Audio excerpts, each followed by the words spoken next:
thought there's no way that I could ever possibly make money selling on eBay.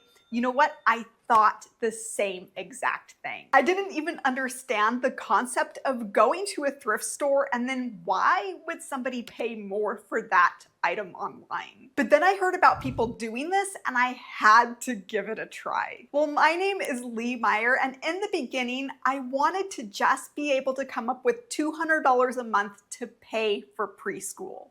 Fast forward, and that small goal has turned into over 100,000 selling on eBay and other platforms in part-time hours as a mom of 4. In this video, I'm going to be sharing the 10 things that I wish I knew before I started selling on eBay. If I would have known these, I would have made money a whole lot faster. First up, this is the most important thing that I wish I would have known at the beginning, and that is to not underestimate what this can turn into. When I first got started, I couldn't even imagine making $50 or $100 or $100,000. That never even crossed my mind. I didn't realize that sales could happen on a daily basis, come in consistently, and provide steady income for my family. I started with just $7 in my pocket, purchasing a few items, some of them good, some of them not so good, and turned those first few purchases into $30, $40. And I went back, reinvested some of what I had made to be able to do it again. And I quickly realized that this could be a whole lot more than just a side hustle. Once I started seeing what was actually possible, that's when everything opened up, and things like being able to pay off my house became a reality because I didn't let limited thinking hold me back. All of that to say, if you're underestimating this, so did I, and I want to encourage you to not sell yourself short. And now, consistency is normal. That's what's led me to having $2,000, $3,000, even $3,500 in net profit monthly, even as a very part-time reseller. Now, when I first got started, I thought that I had to sell everything. And that can actually really slow you down because that means you constantly have to second guess yourself without really learning one category. For me, everything changed when I stopped trying to focus on everything and instead focused on one category. For me, that was clothing, and I realized that people were making really good money just from clothing alone. I don't have to deal with hard goods or any kind of complicated electronics or figuring out how to ship fragile items. Instead, clothing is easy to ship, easy to store, and there's a ton of it out there. You don't have to be fighting over just a few rare items. There's clothing everywhere. Once I realized that clothing was the direction that I wanted to go, I watched all of the videos, I learned all of the brands, listened to the best people, and they said, these are the brands that you're supposed to go source. This is what you're gonna find. And so I headed out so excited. I left with nothing. I did not find a single one of the brands they mentioned, and that almost stopped me in my tracks because I thought that I couldn't be successful where I live. I couldn't be successful without those brands.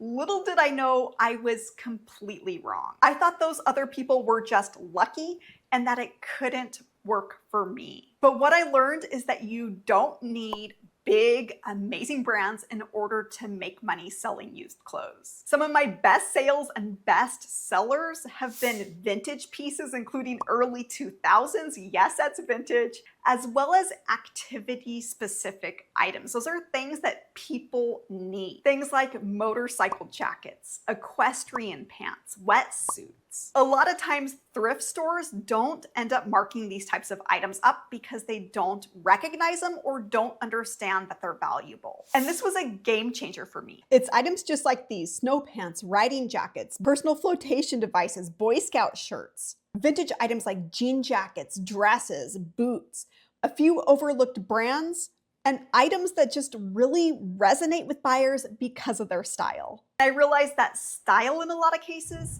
can be worth way more than big name brands. There's tons of items that are selling from no-name brands, brands nobody has ever heard of, even unbranded items, even items from Walmart. But even when I started figuring out what types of items to pick up, I still had to figure out how to get them sold. I thought that if I listed something, it would sell. List it and they'll come. But that's not how this works. It's far from just listing alone. It's things like how you title your item, the words that you use, understanding what people are searching for and how quickly you can expect items to sell, even understanding buyer psychology. And real quick, if you're listing things and your items just aren't moving, that's exactly what I help people with inside of the Empowered Reseller membership. We focus on what's actually worth listing and how to get it sold without constantly second guessing yourself. Click the link below to check it out, and we'd love to have you join us. Now, one of my biggest fears in the beginning, and maybe this is funny, but this literally kept me up at night. I was worried that I was just spending money and collecting things. I was envisioning myself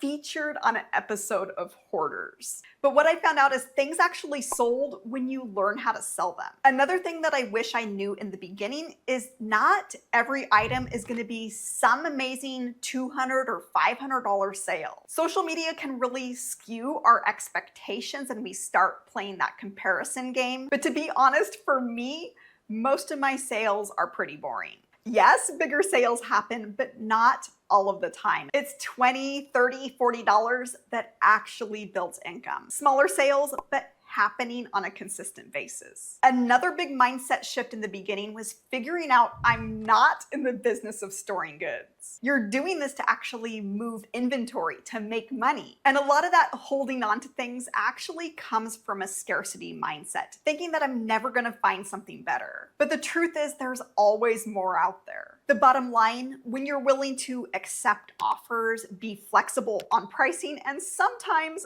let things go, that's what's gonna keep your business moving forward and money coming in. Another thing that I wish I knew at the beginning was just how successful that I could be with the little time that I had.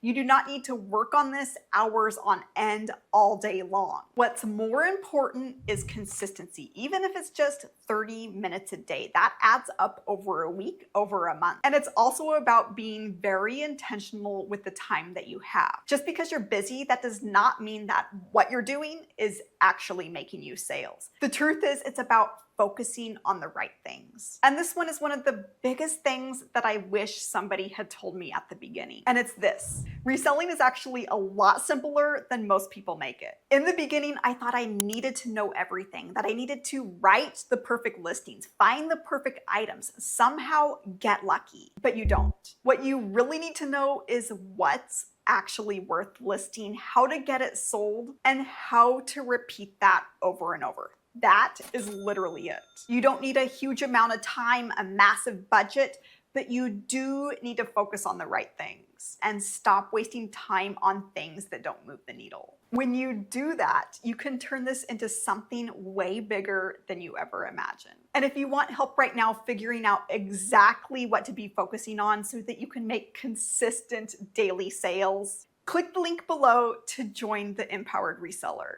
And if you want to see what kinds of clothes are selling right now, not just brands, but specific styles and trends, click here and I'll see you there.